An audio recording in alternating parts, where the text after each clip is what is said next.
Good afternoon, everybody. Are you ready to take a trip? Because I need a vacation, and I'll be your captain for this voyage.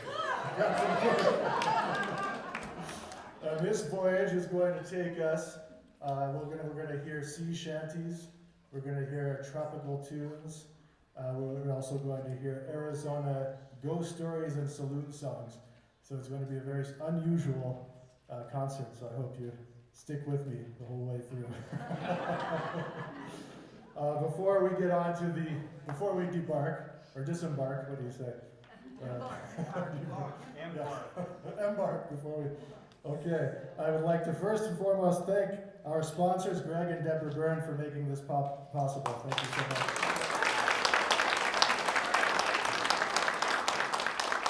And I'd like to thank our board of directors, Rachel Opinski, Diane Clark, Lorena Candelaria, and Sarah Mead Harden for all their hard work and dedication. I'd like to thank our staff, Bridget Cook and Lorena Candelaria. And we have a lot of people involved in this, so I'm going to go through a bunch of names. We have what I call consultants from the Oracle Historical Society, who helped me put together some of the things on the program in terms of just learning about the historical background, especially with the ghost stories and the sail cart. So I wanted to thank Ken Thornell, John Hernandez, Dale Suter, and Kevin Armbrust, who gave me all this wonderful information. We have two guest visual artists present today who will be talking about what there is going to be presented on the program. So that is Vanessa Wines and Christoper Lucic. You'll hear more from them in just a bit. I wanted to thank James DeMars. He's the one piece on the program that's I'm playing that was a newly written work that I didn't write, is by him, and he was my professor at ASU. And then we have our special speakers again, that will be Kevin Armbrust and Kazda might also speak for us about some history stuff. I wanted to mention also, we have an art exhibit going on currently, the Sonoran Plein Air Painters. Today is the last day of that exhibit, and it's a beautiful exhibit. The artist will be in the gallery right now for more information, and we'll have an intermission, so after the first half you can peruse that. Then our upcoming art exhibit is Light of Day Artists, featuring Pema Peckham Cowbell and Robert Cowbell, and that opens Friday, March 7th from 4 to 6 p.m. And those artists are also here, and they're also volunteers for OPS. Yes. And I don't know if I mentioned the volunteers, Pema Peckham, Robert Cowbell, Michael Lipinski, and Judy Kalish. Thank you for all you do as well.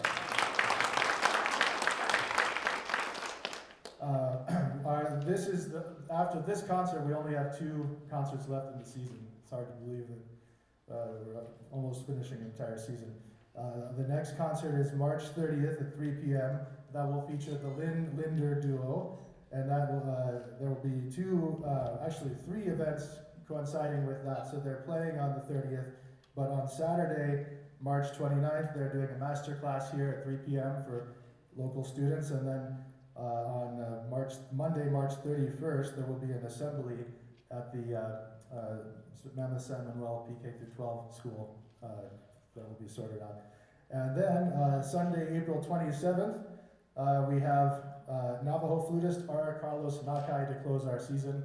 That's going to be a great concert. He's a world-renowned platinum, amazing artist, and so we're lucky to have him here. He will also be doing a Saturday class for our local students, and then a Sunday assembly at the school. So that's going to be a great opportunity for our local students to work with somebody of that caliber. Very excited for that. That brings me to the conservatory, which is, that's the function of that conservatory, to bring world-renowned performers to work with and perform here and work with the students who, prior to our programs, didn't have hardly any access to music education. Mammoth San Manuel PK through 12 school didn't have music program at all until Lorena Candelaria started her band program there. And then we have our private lessons. Yes, thank you, Lorena Candelaria. So in addition to receiving, great instruction on a weekly basis, these students then also get to work with our guest artists who come from all around the world and are the world's biggest concert halls. So it's a great opportunity. I wanted to mention that we had set up a fundraiser to raise money for our Chamber Music Festival scholarships. Our goal was to raise $15,000, and last concert we did that. So thank you all for your support.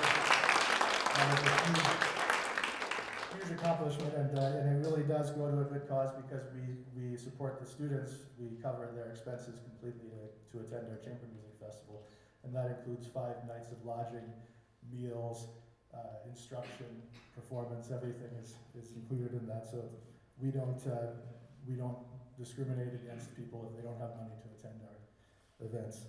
I did want to mention that we are a tax credit charity, so if you're interested in making a tax credit donation, please consider us. We are in the process of fundraising for our summer lessons, which Lorena Candelaria will be teaching, and so we are starting to work to raise money to manage that. Then there's a lot. So we're talking about the Conservatory and the Chamber Music Festival, and I've done a lot of talking about that on stage, but I don't know if you've all seen those students, and we have a special treat today because I wanted to bring 2 students from our conservatory. One who's just starting his musical journey. I think he's been playing for 9 months. He's a student of Lorena Candelaria. And the other is graduated. She is now at Arizona State University pursuing a master's degree in piano performance. And so before I begin, I'm going to have them play for you. So our first performer will be Dante Tineo, and he will come up.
That was fantastic, Dante. And would you like to tell us a little bit about your experience working with Miss Candelaria at the conservatory? Yeah, I like that it's free, and she's a really great teacher, and she really teaches me a lot. All right. Well, thank you so much for sharing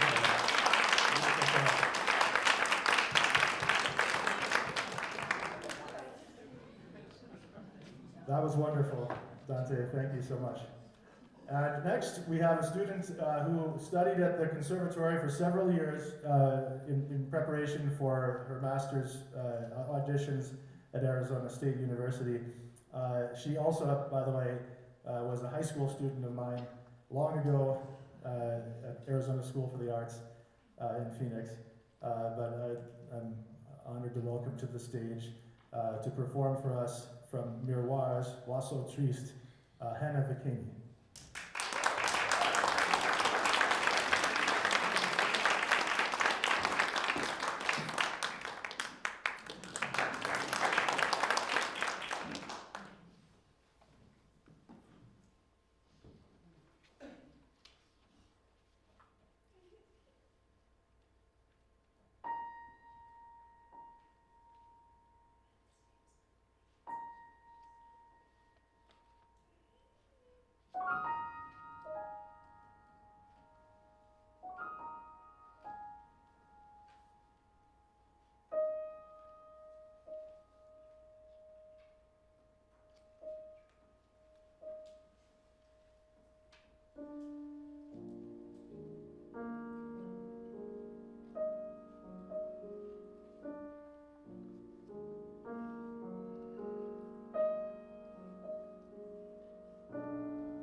So I just wanted to hand her to introduce herself after that beautiful performance and tell us a little bit about what you've been doing and your experience with the conservatory.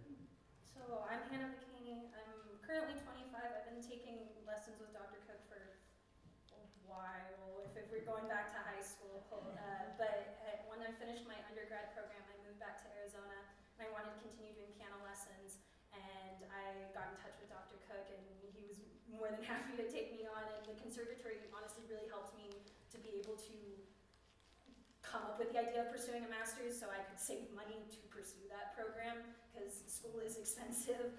And Dr. Cook really helped me to hone in my sound and my program and making me into a really wonderful pianist.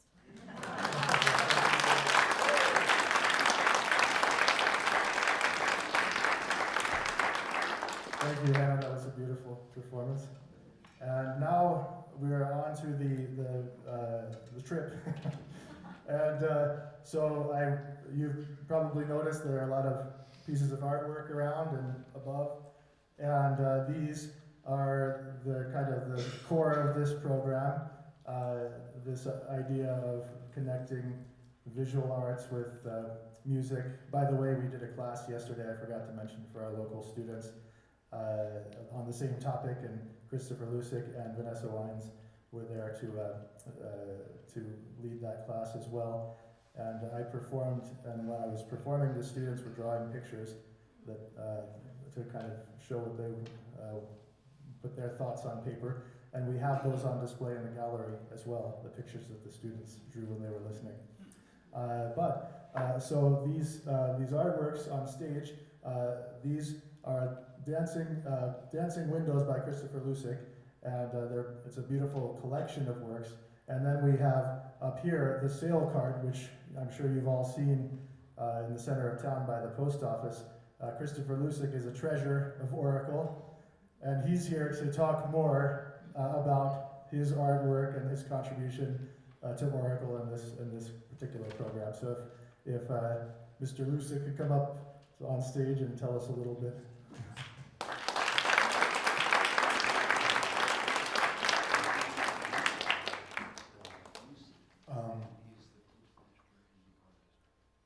What better way to spend Academy Award Sunday with a world premiere? That's what we're here for, is a world premiere. And I made something for you that I wanted to honor the Thank you. the moment. That's Yeah. beautiful. Thank Yeah. You made a world premiere.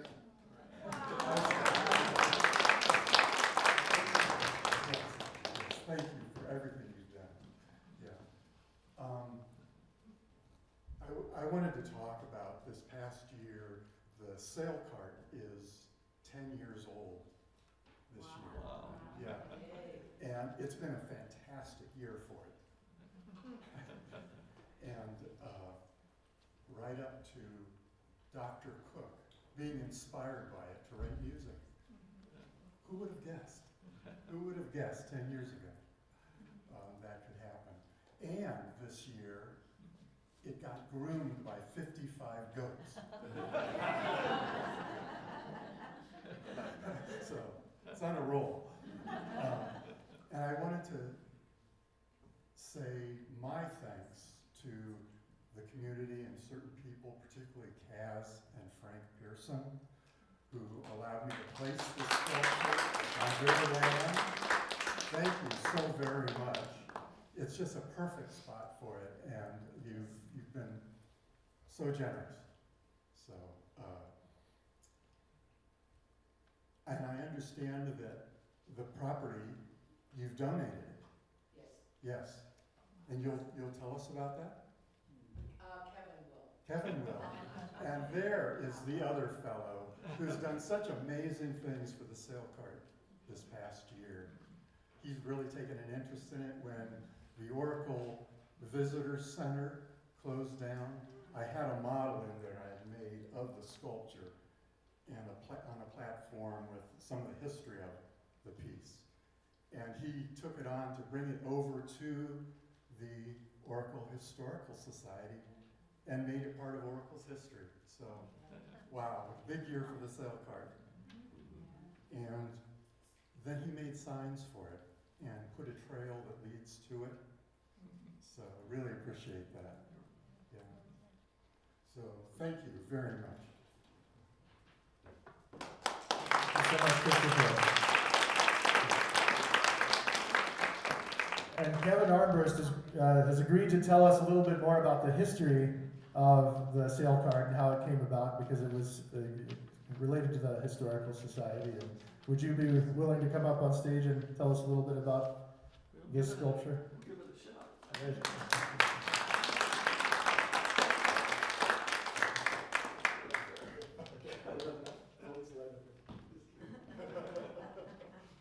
Thank you. It's a pleasure to speak in front of you. And I want to pay tribute to some people in town, and it's just remarkable what they did for us, for the community, and for the Historical Society. Can you hear me okay? Yeah. Okay. It's the Acadia Ranch, as you probably know, is the museum here in Oracle, and it was built in 1880. And part of the land, it was a sheep ranch and also a boarding house. And it wasn't a big ranch, but it encompassed land by the post office. Well, the post office was part of it, and around where the Ramseys live, etc., like that. But after the post office was built, there was 1.4 acre piece left there. Kaz calls it the triangle, and so that the name stuck with it.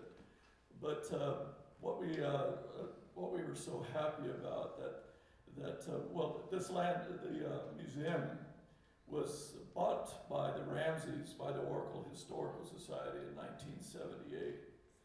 And this piece of land was not with that purchase. So it sat there under the ownership of the Ramseys family that's been here since the 1800s. And another group came along in 1988, and I have their names here, and I hope I don't miss anybody. But they decided they would buy this land and preserve it in its natural state for Oracle. And this group, people that's lived here a long time will know who they are, but they still deserve to have their names read. One is Ann Wooden, Frank Pearson, Mary Ellen Kazda, Ellen Reed, Dean Pritchard, and Janice Alberts. I pulled these from the deeds. If there were more, then I may have missed it, and I apologize. But their intentions were to keep this property natural, and to keep it from being developed. It's a 1.4 acre piece of property between the current post office and the museum. And after 37 years of transferring it back and forth in these deeds, Frank and Kaz, which is Mary Ellen Kazda, she's called Kaz for short, were the remaining two owners.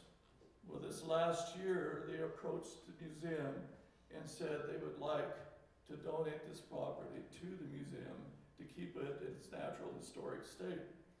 So on November 15th of 2024, last year, Frank and Kaz signed the deed over on a gift deed to the museum. And we are so excited and so thankful for what they did.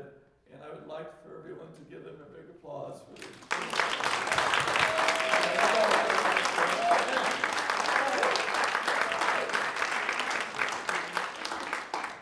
And we call that piece of property, and we're starting to develop it for the museum in its historic state. We're not going to build buildings on it or anything. It's the Heartland.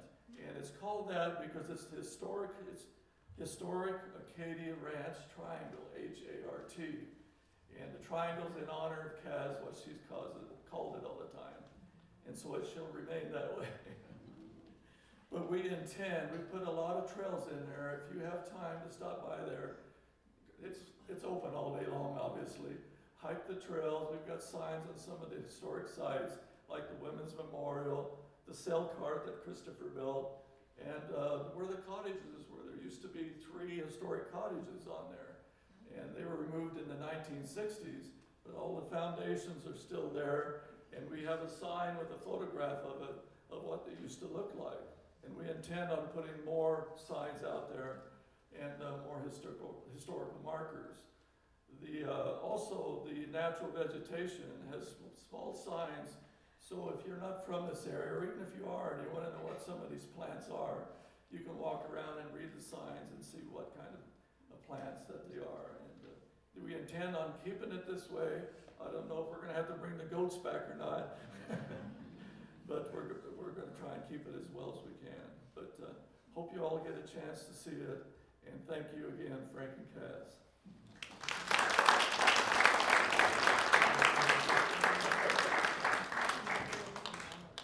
Thank you so much, Kevin.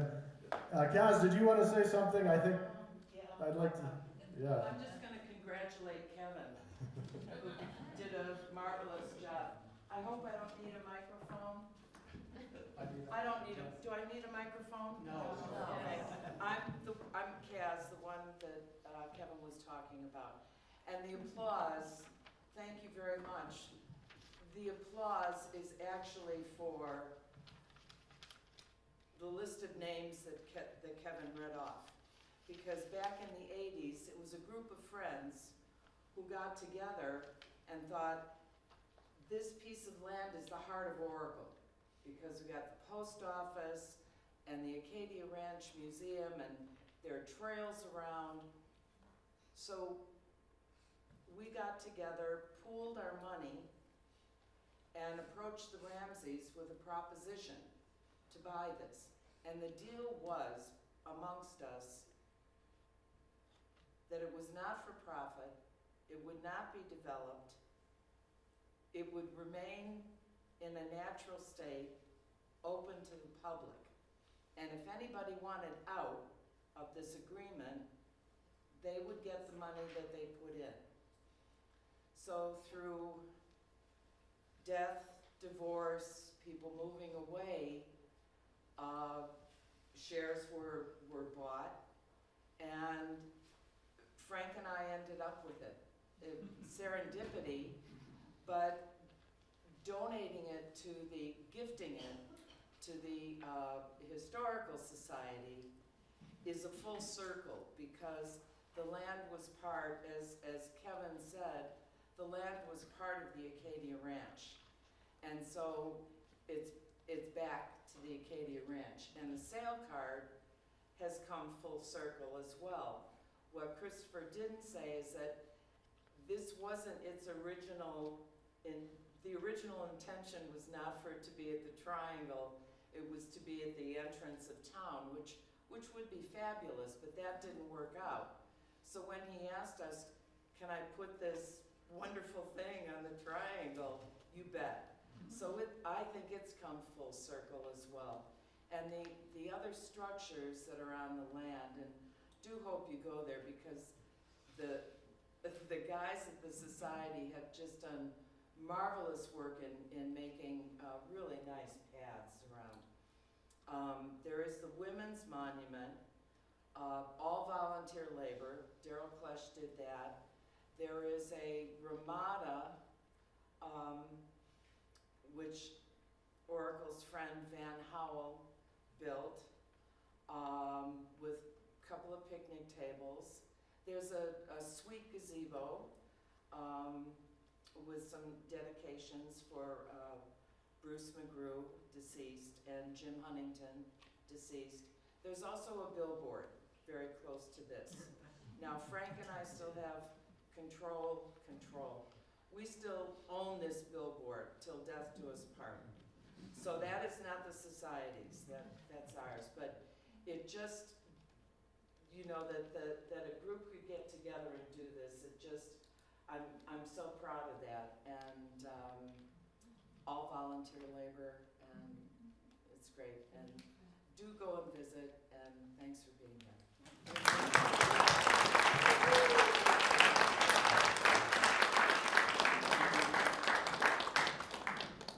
Well, thank you, Kevin, Christoper, and Frank, and Kaz. Wonderful. And I'll just briefly mention, of course, the sail cart is the sail cart because Oracle was named after a ship and also a mine. So the ship called the Oracle made this trip around the Horn, Cape Horn, I think, into what Sarah was telling me was the Gulf of Mexico. Is that correct, historical people? Somewhere. Somehow it made it to port, and then Albert Weldon made it across the country to Arizona and staked a claim, a mining claim, and called that the Oracle. And so the town is named after a ship and a mine, and so the sail card is the perfect representation of that. And when I wanted to write pieces that were Arizona inspired, this was one of the first things that struck me was this sail cart, because I think it perfectly represents Oracle, and I think that it's exciting to write things about the areas that we live. There's a lot of music written in the world, but there's not a lot written about Oracle for piano solo. So I'm excited about that. And I've done a strange thing so I've written a sea shanty for the high desert.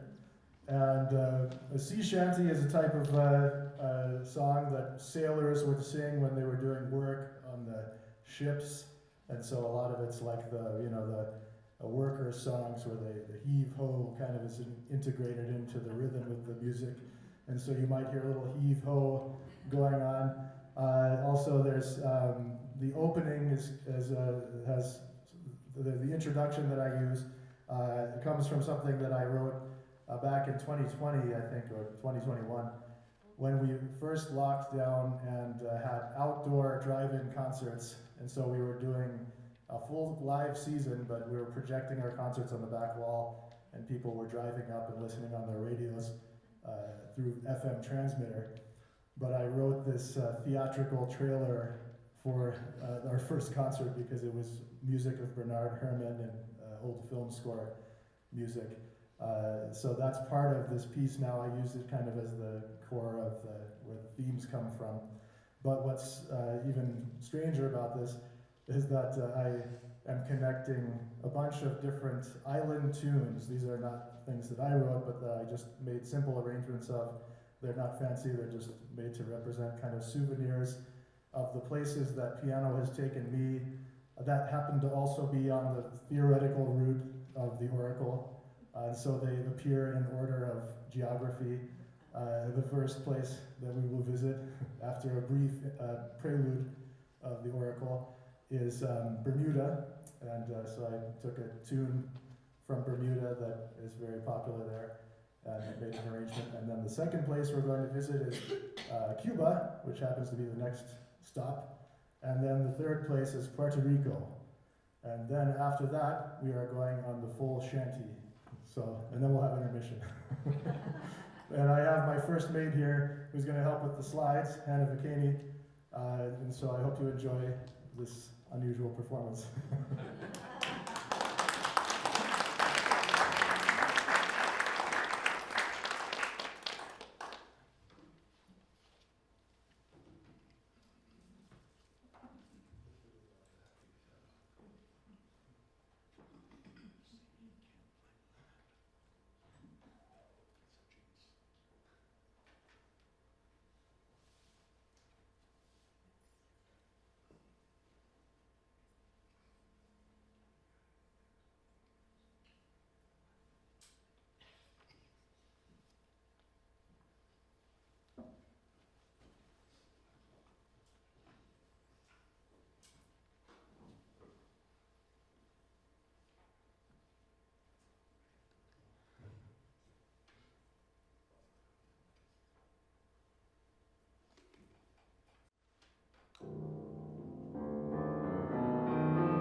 my mentor at ASU, James DeMars, great composer, and he set this to a poem by Charles Baudelaire. So we'll hear a little bit of melodrama. I'll be speaking and playing at the same time. Wow, that's hard.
past the sun,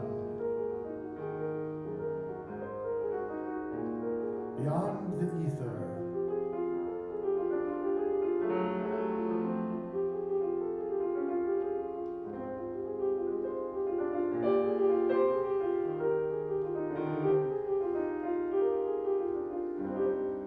beyond the confines of starry space.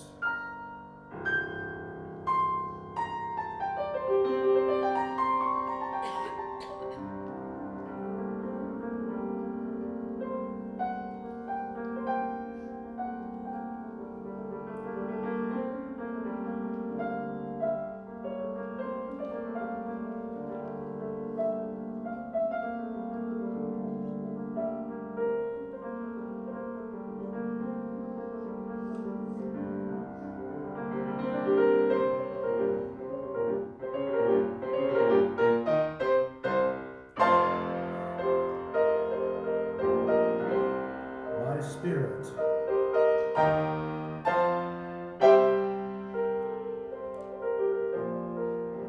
you move with agility.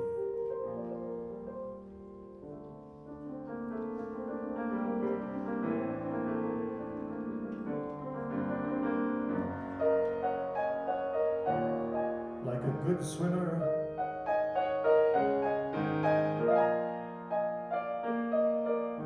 in the rapture of the wave.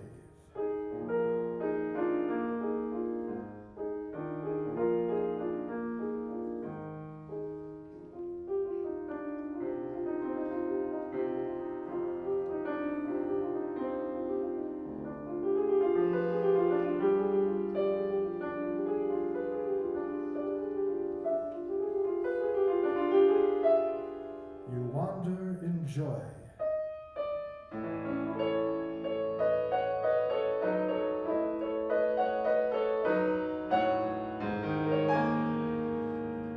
In the profound immensity, unspoken.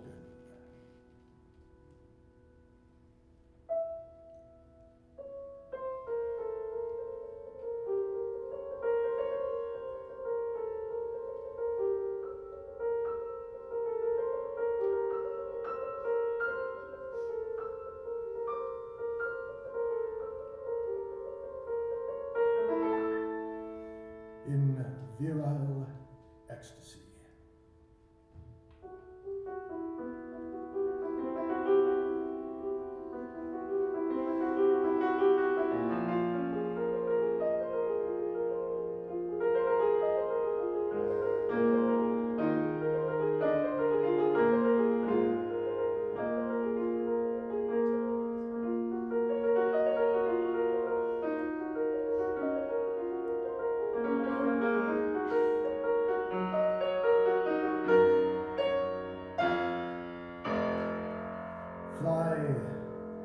Fly far away from morbid disease.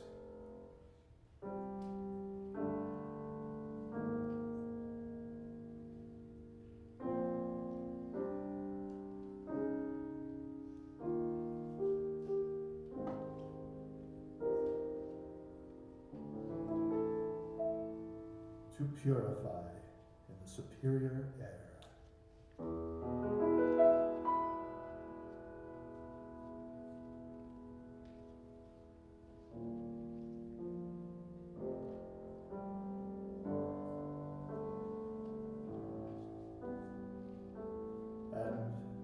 As a divine liqueur,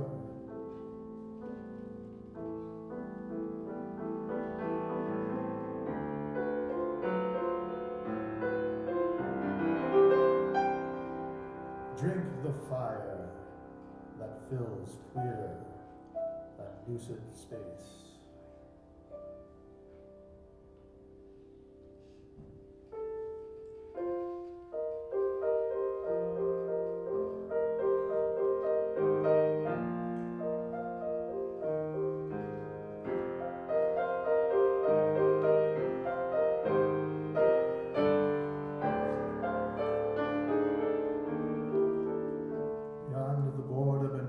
Sorrows,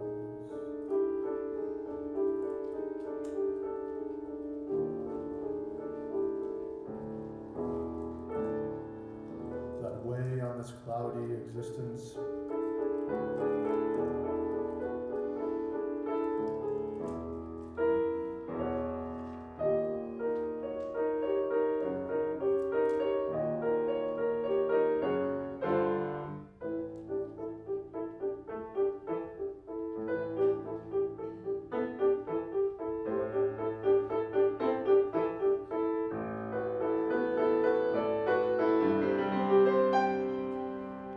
Happy is the one on strong wings, soaring over fields, luminous and serene.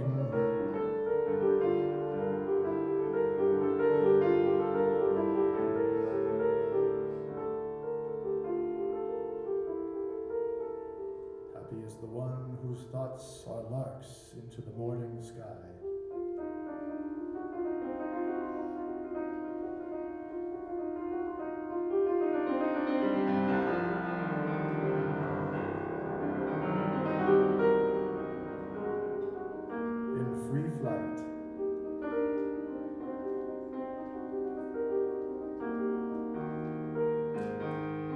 Happy is the one who soars on life.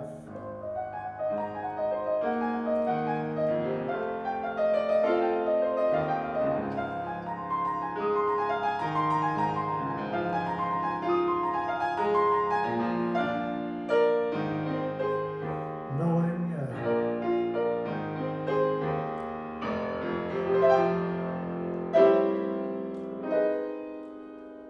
the language of flowers and silent things.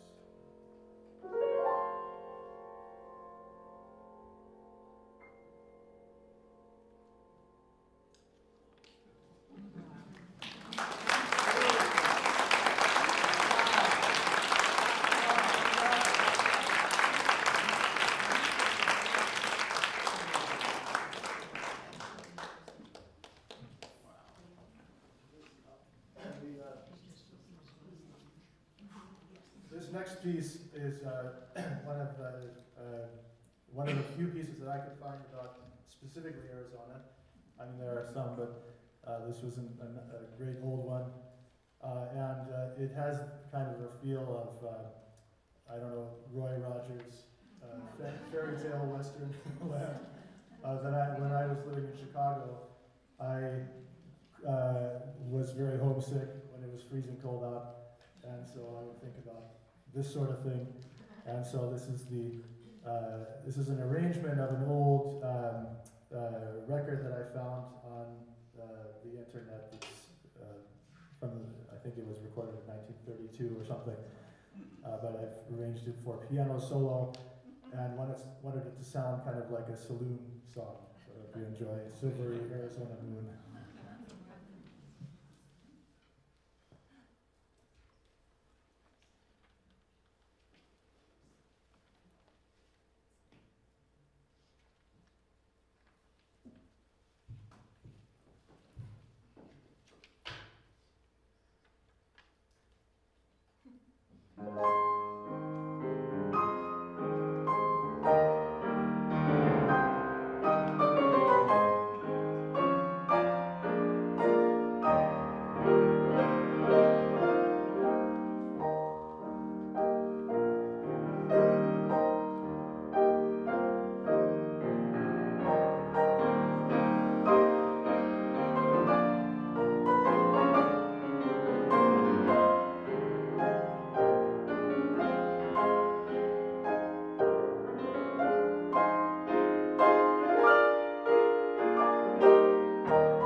one I've played before here, but it's based on a local ghost story from the magma mine called White Boots, and it's about a ghost that haunts the mine.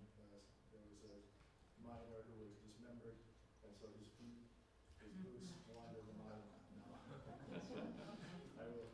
And by the way, James G. Davis also made an etching. The wonderful late artist from Rancho Linda Vista has this fantastic visual representation of white boots that I was inspired to make writing this piece. Is it on a slide? Yes, Oh, good. there we are.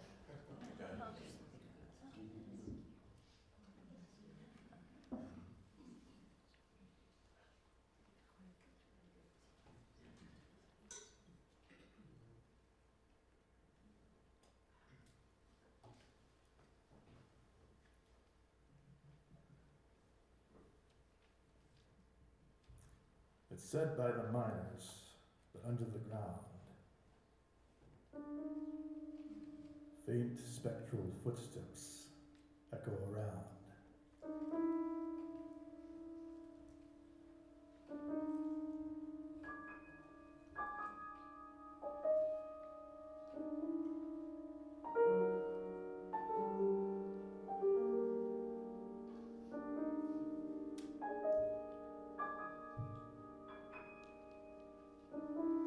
Detached from their body, they scrape on the stones.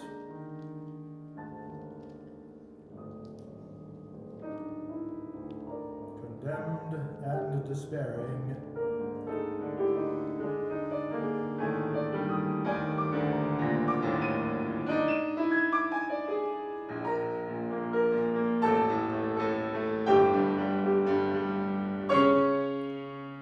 cursed white boots roam.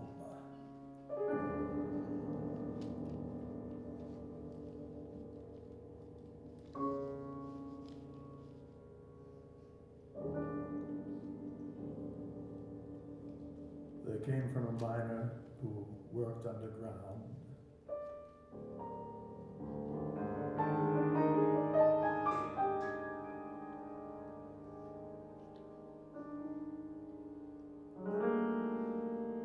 Was only a miner, and one more is gone.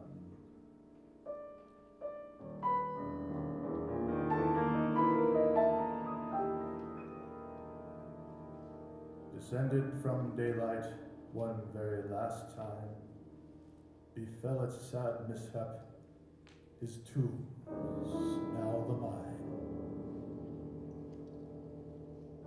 He left his dear wife and his children too, to earn them a living, as all miners do.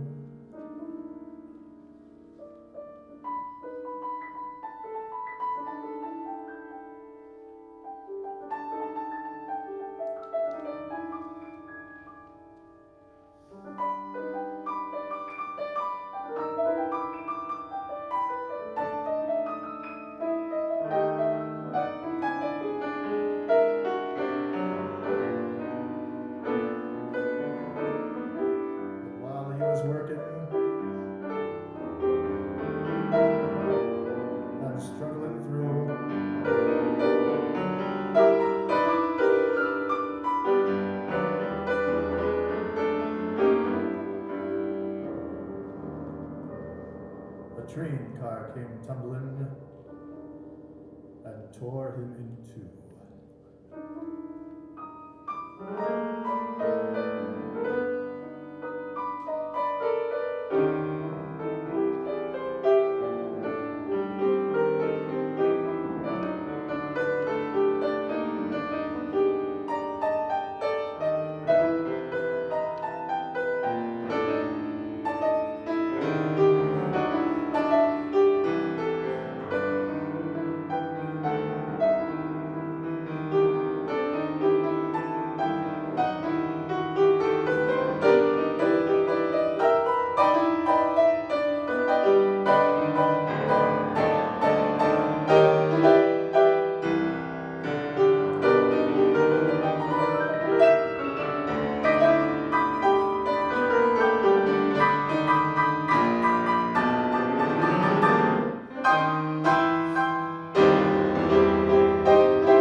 gone, in darkness now bound.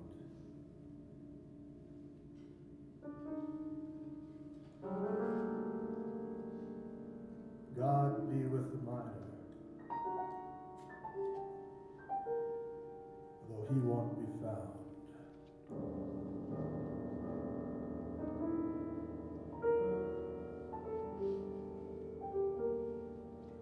Beware of the miner. Stay clear of the sound.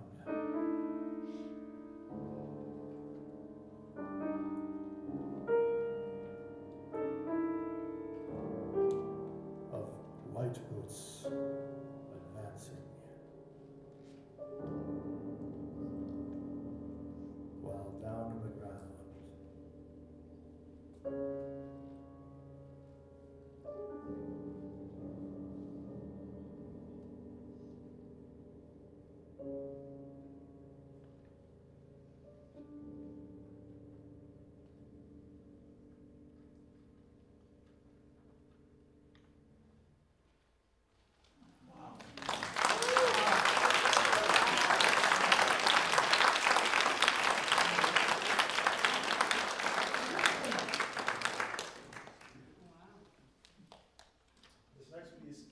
This next piece was written for my son Parker's birthday a couple of years ago. It's called Parker's Rag.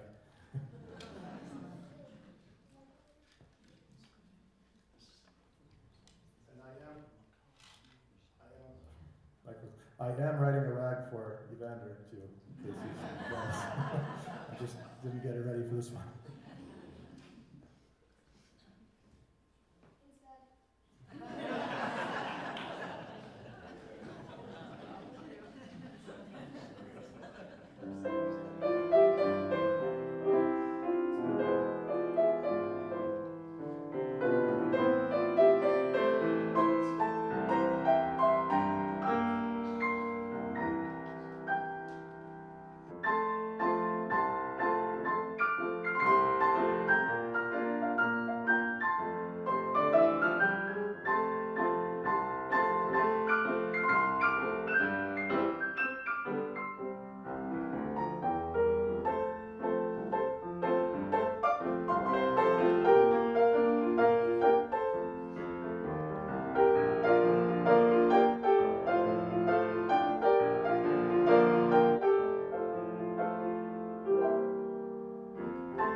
ghost story of the evening, afternoon, or whatever. So this is really an amazing story.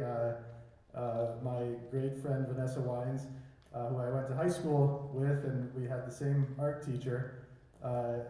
We were simultaneously working on the same weird ghost story, the Red Ghost.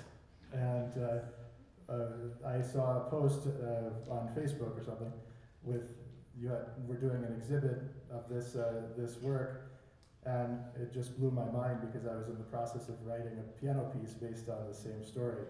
So she's a spectacular artist and wonderful person, but I want her to come up on stage to talk a little bit more about how she came to the Red Ghost and her wonderful creation here. So if you come up, Vanessa.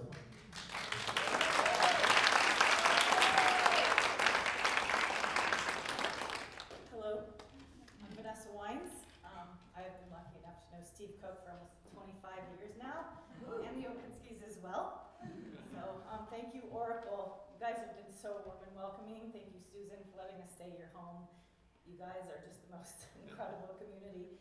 And the fact that you've come together and built this incredible music place that these people can come and enjoy art of all different kinds. It's so special.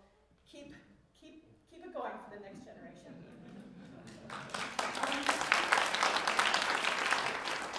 Pardon me, just a little nervous up here. So I'll talk a little bit about the Red Ghost. I love folklore. I love dark and scary stories. My whole life I've been interested in spooky stuff. And I'm from Arizona, I'm 5th generation, but I grew up in the Middle East. I actually grew up in Egypt and Saudi Arabia, where camels are from. And my boss, I'm lucky enough to work in the arts. I work at a fine art foundry where we make bronze sculptures for a living. So I was able to make that art degree work. Don't let anybody tell you that you can't make a living doing art, because you can. Steve will tell you it's true too. And so my best friend Noel, she's a cook and amazing chef, also an artist. So how I came across this, I wanted to kind of combine my two loves of art and history and folklore and Arizona and Egypt. And I just kind of started Googling and I came across this insane story about this camel that was brought over during the Civil War to be used as a pack animal in our Sonoran Desert. Camels do not have hooves. Camels have pads. They have feet. They have skin. So they brought them over here and realized pretty quickly that it was tearing up their poor feet. And instead of sending them back to Arabia where they belong, or take them to White Sands or something, they just let them free.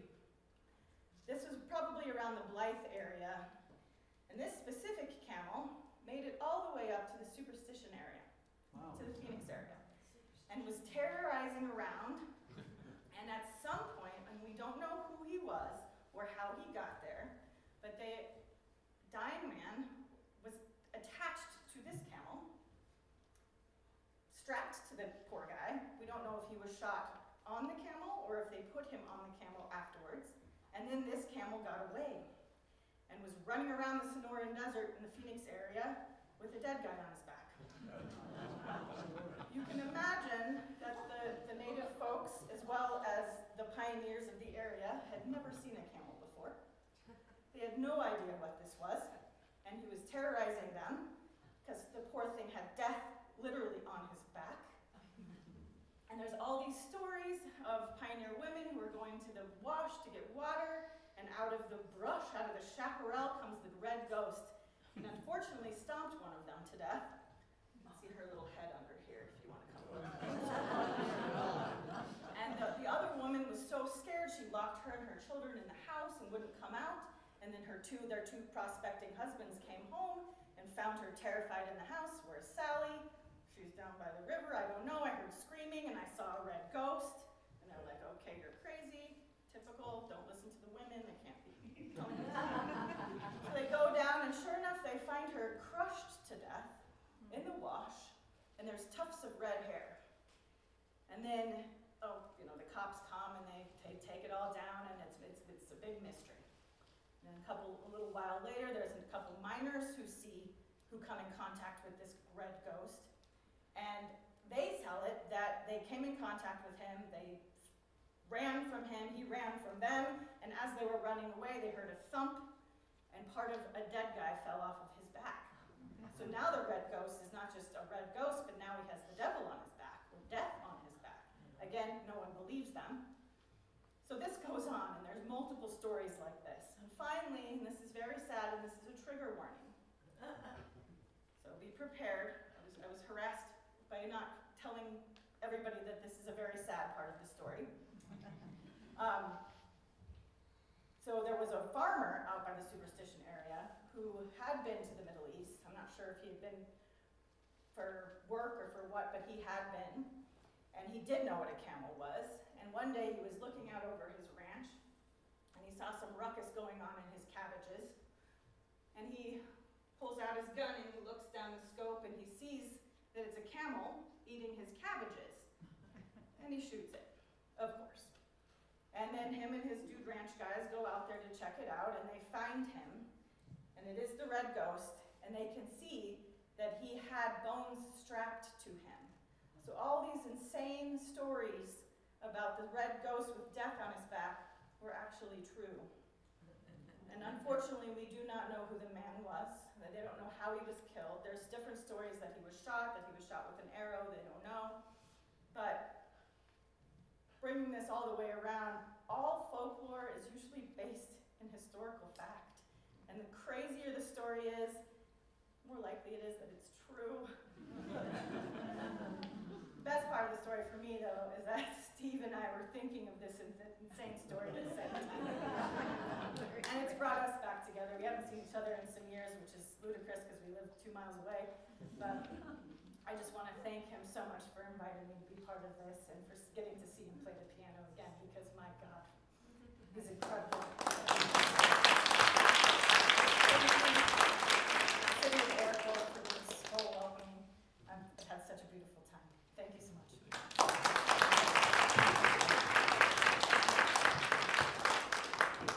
Thank you, Vanessa. That was amazing. And if you don't believe the story, I have the newspaper article here, so I'm going to show you this. I have a couple little. So this was the Mojave County Miner, Kingman, Arizona, February 1893, and it tells the whole story of the red ghost.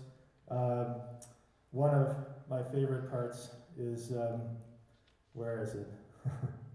Oh, it said. When she described this thing, it was red, she said, very tall and ridden by the devil.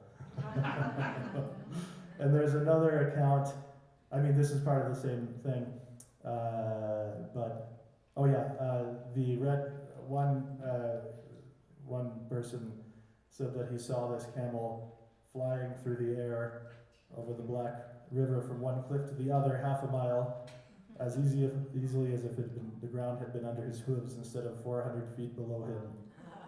And what's neat about this is that this is also someone who I found another newspaper clipping about the Mogollon monster, if anybody knows about that. So he is also the guy who supposedly saw the Mogollon monster. And also discovered a mountain of solid gold. But I am writing a ghost story about the Mogollon monster also for piano. But anyway, this is, I will just briefly talk about the piece I've written here. It's a depiction of this, which, you know, that image really closely matches kind of what I was imagining.